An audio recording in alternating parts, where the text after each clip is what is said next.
Gute Woche, Aboisai.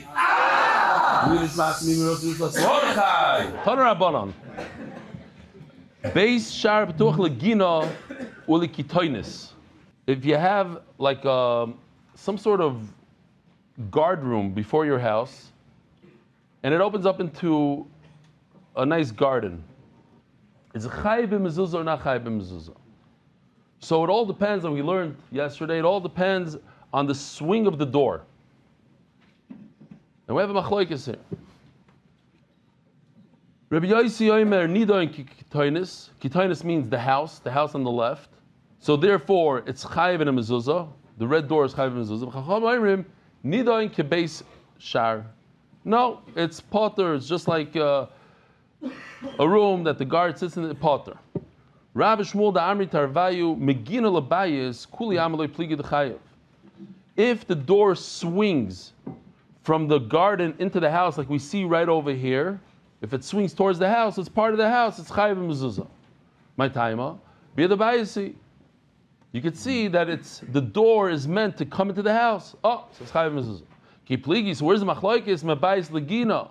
But if the swing is in a different direction, into the flowers, do we view it as if it's directed towards the gina? The main thing is the garden, or do we say that it's meant for the house? Rabbi Yosef Damar Tarvayu, but Rabbi Yosef both say,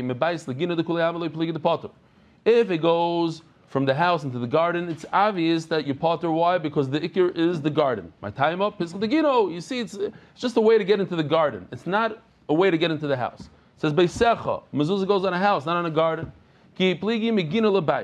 But when it swings, we're all talking about the swing of the door, of the hinges. When it swings into the house, Marsava Bia the Baisu, Marsavar, Hula Daita the Ginu Davida, Daf, Lamadal Aleph, Machlokes, whether it proves that it's going into the house, it's for the house, or no.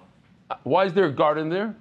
You have a garden, you have a door to get to the garden. So it swings into the house, okay, fine, but it's not, it's really for the garden, it's not for the house. Abai Avdi Kirabba V'Rav Yosef. Rabbi Yosef said that when it swings to the garden, according to everybody's potter, so they said, okay, it's potter.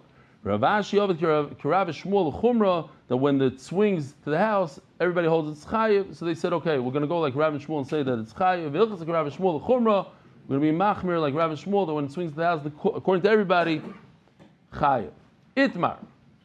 Lul patuach min abayis la'aliyah. In those days, especially, that's something like this. This is just a lot of see-through here, so you can see what's going on. But you have a 2-story house, and you had a different person living on the second floor. And in order that the person living on the second floor shouldn't walk into your house in the middle of the night, so you have like this a wall and a door and a lock.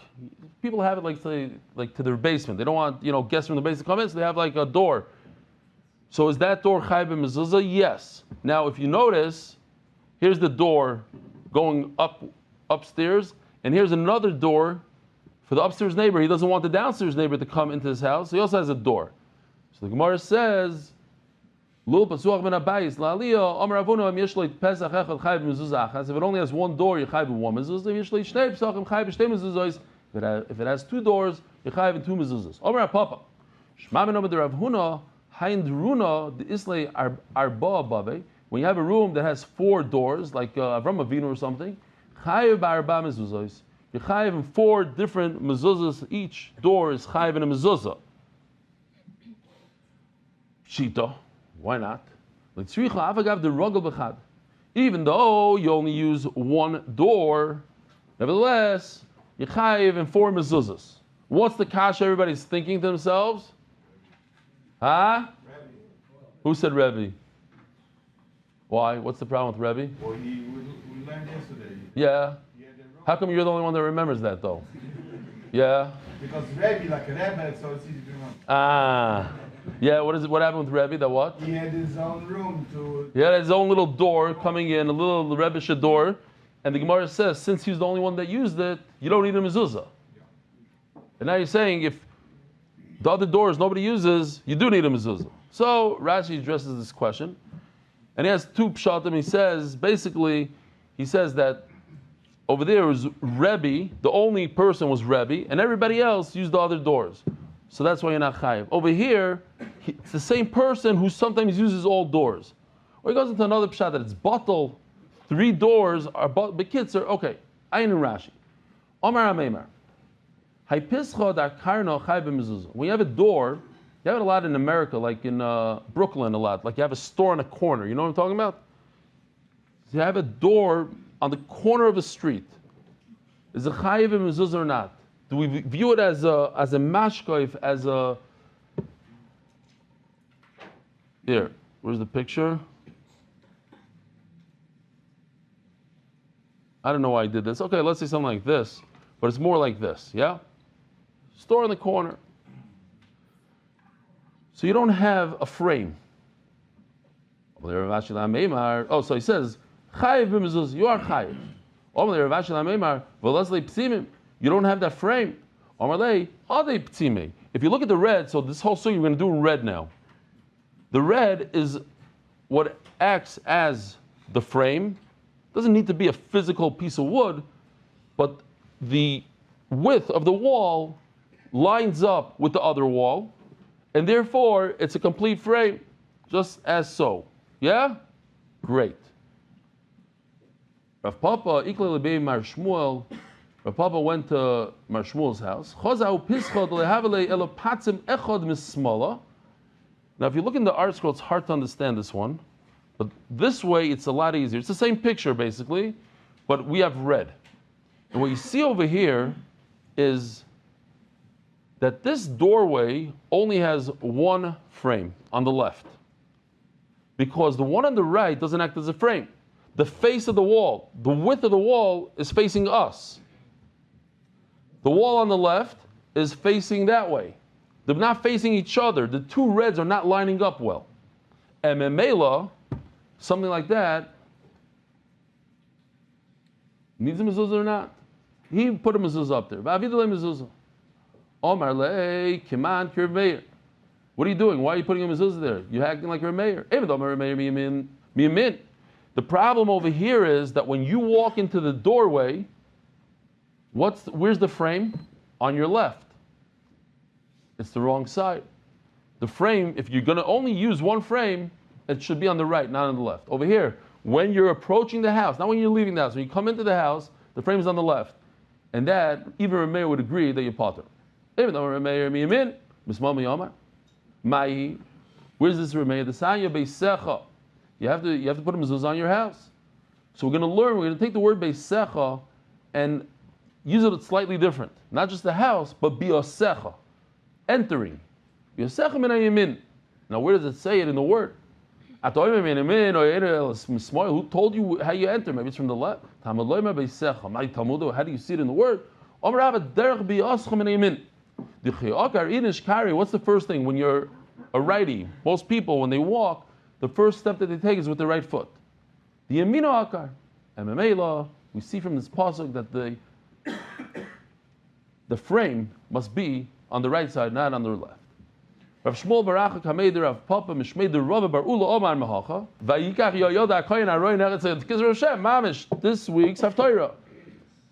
Aroy Nechot Vayikach Choy B'Daltoy. He took a closet, he made a hole in it. Vayitin Oisel Zel Mizbech Miyamin. He put it by the Mizbech, to the right of the Mizbech. So you see over here, when we come in, it's on the right. V'Vayish Beis Hashem. And all the Kayanim put their money in there. Hamuv Beis Hashem. We have a little bit of a video here. This is from Shlomo. So this is the Mizbech. You can see the side of the Mizbech, and he put it on the right. Before he did that, I did my own thing. It's a little less geschmack. But here, you see a person walking in the red arrow. He comes in through the Ezra Snashim to the Ezra Yisrael, and the Mizbech is right in front of him, and I put a red box over there. The red box is that tzedakah box. Okay, so it's to your right.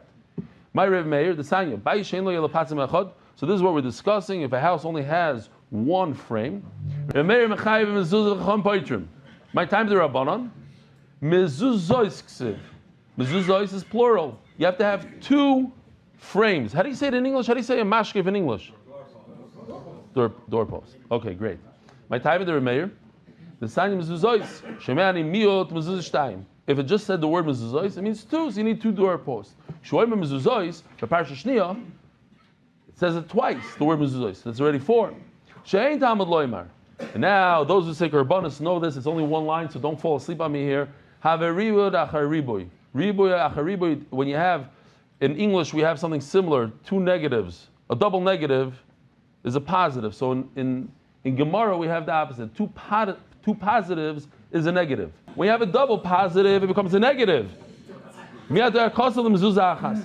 the Torah says Rameir, it says two, but there's a negative. Two becomes one. You take one off, and it becomes one. And even if you have one doorpost, you have mezuzah the Rabbi Shmuel. Rabbi Kiva Omer ein tzarich shuomer ala mashkev. It says by Korban Pesach on the doorpost. Val shtei hamezuzos. It says shtei hamezuzos. Two. It's double lashon. Mezuzos says two. Why does it say shtei? Shtei tamalom shtei. Matamalom shtei. Why does it say two? Zebonav. And this teaches us for the rest of the Torah. Kol mokim shenemar. It's counterintuitive a little bit. For the rest of the Torah, over here it's shtei, but anywhere else, in other words, by the parsha mezuzah, not by the parsha of Mashkiv of Mitzrayim, even one doorpost is mechayiv you to put up a mezuzah. Unless the Torah says specifically shtayim. Now, think about it, Rabbi Yisai. It says in Shema. We say it every day. It says in the Torah, "Uchsaftom al mezuzos beisecha." Stop. What does it mean? Uchsaft. You should write it al mezuzos on the doorpost. What it means, just literally, it means take a pen and write it on the doorpost. Where in the world does it say you should write it on a parchment and put it in a plastic box? It says you should write it on the doorpost. So that's what the Gemara is going to discuss now. Maybe you should put it on your doorpost. Literal, in those days, stones, bricks, whatever it is. It says by get the same word. We know get has to be written on a piece of parchment. Perhaps we should learn it differently. Moshe Rabbeinu, Yeshua wrote the Torah on stones. It's actually in this week's parasha also a little bit. Wrote the Torah on a stone. Maybe the Torah means you should write the mezuzah on the stones like the Torah is written on stones. Okay, so we could compare mezuzah to get, which is on parchment. We can compare it to Torah, which is on a stone. Who is it similar to? Pay attention. What does the doris mean over here? Somebody made that mistake in the Hebrew shir on Friday, so I don't want you to make. Doris over here doesn't mean that the get shall last forever. It means that get happens forever, every generation. The Torah is on these stones, and it's only one generation. It might last forever, but it was a tzivui just in that generation to write it on a stone. We had this passage just the other day, that Baruch was writing over from Yirmiyahu. Literally, I write with ink on the sefer. I don't understand you. Rachmana Omar al Mezuzah. This is the pashas of the pasuk. Pashta the Kro. What does the pasuk say? You should write on your doorpost, literally on the doorpost. You give me Gzeir Shava. Now, what's interesting is Gzeir Shava comes directly from HaKadosh Baruch Hu to Moshe Rabbeinu. So what do you mean? Yeah, Gzeir Shava. So, the application doesn't. We don't know. There's something going on. There's a ksiva HaKadosh Baruch Hu gave Moshe Rabbeinu. We don't know where to put it. Do we put it in the mezuzah? Where do we use this Gzeir Shava? That's the idea. Okay. Omakro uchsav tom. It's two words. Ksiva tama. It has to be a complete writing. V'hodar al mezuzahs. Says Rashi, Tosfos, when you write on stone, what's going to happen? It's not going to last. You ever try to write, take a pencil, a pen, and write on a stone? It's going to get erased. You want something that's going to last. That happens to be on a piece of parchment. Why do you need this Gzeir Shava? What are you going to do with it at the end? You said, we're not even using ksiva. Says the Gemara, maybe you should engrave it, not write it. Maybe you should engrave it on the stone and put it in. Kamash no, you write it on a piece of parchment, and that's our mezuzah today. New sugya, here we go. Rabbi Isai, here we go.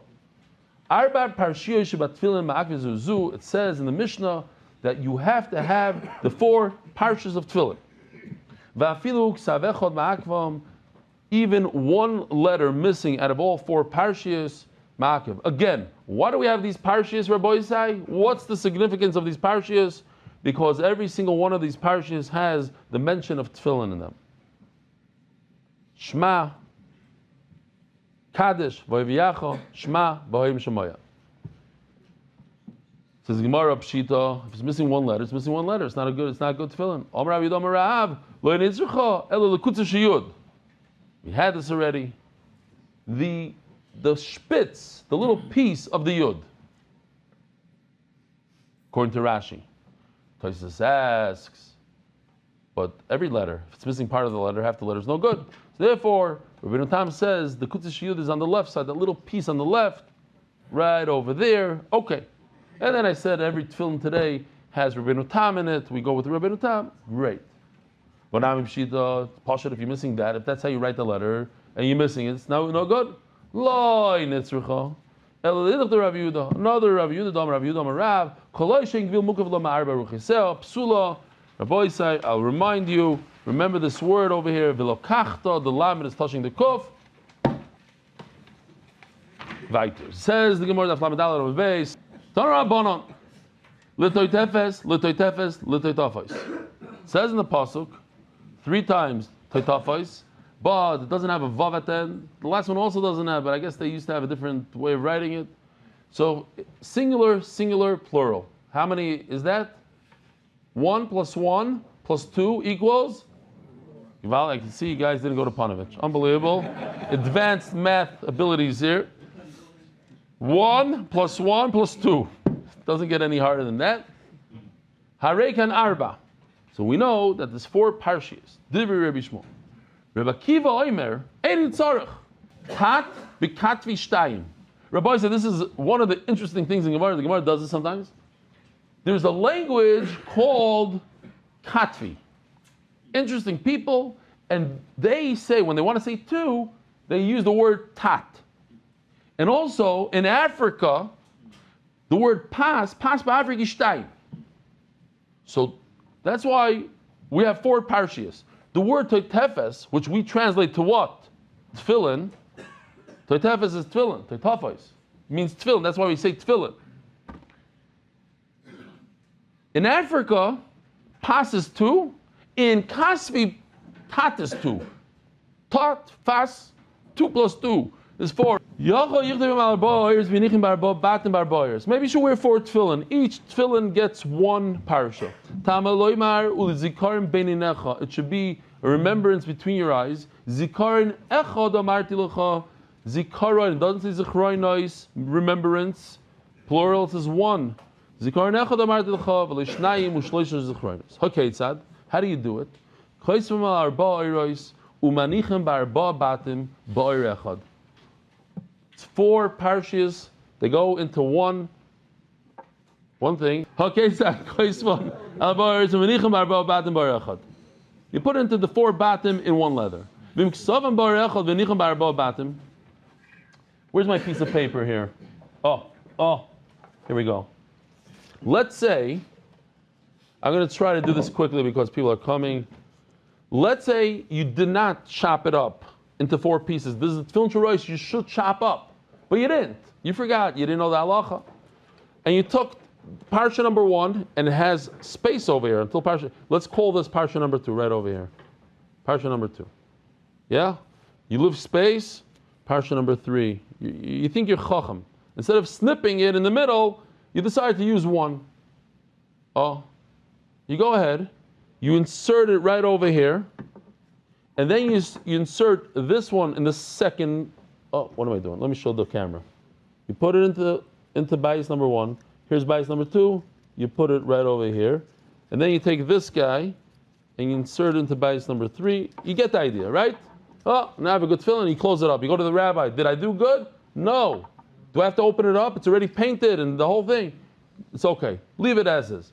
What happens is, I just want to point out that if you do this, the parsha, instead of going this way, it's supposed to go in like this. The only way to do it is this way, because you're continuing on and on and on. So it's actually laying down instead of standing up. And you see from here, it's okay. If you did what I just said, put all four parshios, even though they're connected to each other, yatsa. It's better not, but yatsa. Obviously, between parsha and parsha, you're going to have some white space so that you can get to the next bias and insert it. You don't want to put you don't want to have words dangling over the line over here. You want to be pure parshas in each one. You don't need to. So this Rabbi Isai, where's the chut meshicha? So here, it's important that you have a string going from here to here between each compartment. You see the 4 compartments. Maybe you can see it better on my giant one. There should be a string going from side to side, as I showed you in the beginning, and not like that guy that argued with me. Oh. But you can see the metal piece right over here going through and through. And if you look at your tefillin tomorrow, you'll see that it has those strings. If you cannot see the actual dividing line between the compartments, puzzle. How do you write it? As I showed you before, the tefillin of the hand should be on one parchment, all 4 parashiyos. And they have to be written in that order. You cannot jump around. It's possible if you jump around. And if you wrote this 4 different parashiyos, and you wrote it onto one, and you have to take if you wrote it in 4 different parashiyos, they're cut. You have to glue them together. Just like this tefillin shel yad is one box, it's not 4 separate. Ishkoyach, beautiful. One box, no slits. So therefore, that's why it's one parchment, one long 4 parchments on one piece of parchment. Rabbi Yehuda. It's not important. Rabbi Yehuda is like the name of a chacham. Listen to this. This is crazy. You're stuck. Nebuch, you're I don't know what. You're out on the battlefield. All you have is 2 roish. What should you do? You could wear them. They have the same parshas inside. The compartments are different. They have the same parshas. So, shetoila or alachas mem umanicha. You know how the people have that plastic box that goes over to protect your tefillin? What do you have? Take a piece of leather, something. Put a piece of plastic today. Put a piece of plastic on top. That thing that protects your tefillin protector. If you only have 2 roish, shetoila or alachas mem umanicha, you cover the fact that it has all these grooves. Umanicha. As the Gemara, Moida, who he admits, didn't we just have this argument? Could you put 1 parchment, 4 parchment, not good, yes good? Or you see over here, the Rabbi Yehuda actually retracted. You could go from the lower Kedusha to the higher Kedusha. You cannot go from the higher Kedusha of Shel Rosh down to Yad. Why? Why is Shel Rosh more Kadosh than Shel Yad? Because the Shel Rosh has the shin of Shakai, the name of Hashem. And in the back of the Ritzuas, it has a Dalid. The Shel Yad only has 1 letter of Hashem's name, the Yud, that we have over here next to the backs. So it's 2 against 1, it has more Kedusha. So you cannot go down, you can't drop a level of Kedusha. When you're talking about a brand new pair of tefillin like this, it could be even this, but straight out of Rav Gitman's factory, it doesn't have the Kedusha yet. You didn't wear it. Just because he made it doesn't make it Kaddish. So that's what we're referring to. But a used pair of tefillin already has a Kedusha, as a Gemara, but even if it's brand new and never used, it also has a Kedusha. Why? Because in your mind you decided to make them tefillin, you could prepare something and say this is kaddish, like we had about a bathroom. You say it's a bathroom, that's it, you're done, even if you never used it. That's not because the guy made a condition that he could switch it from this to that. So even though he plans on wearing it, he doesn't have the kedusha. Rabbi side. Have a wonderful evening. Merit the schus of spreading Torah throughout the world. Sponsor a shir today. MDYsponsor.com or sponsor at MDYDAF.com.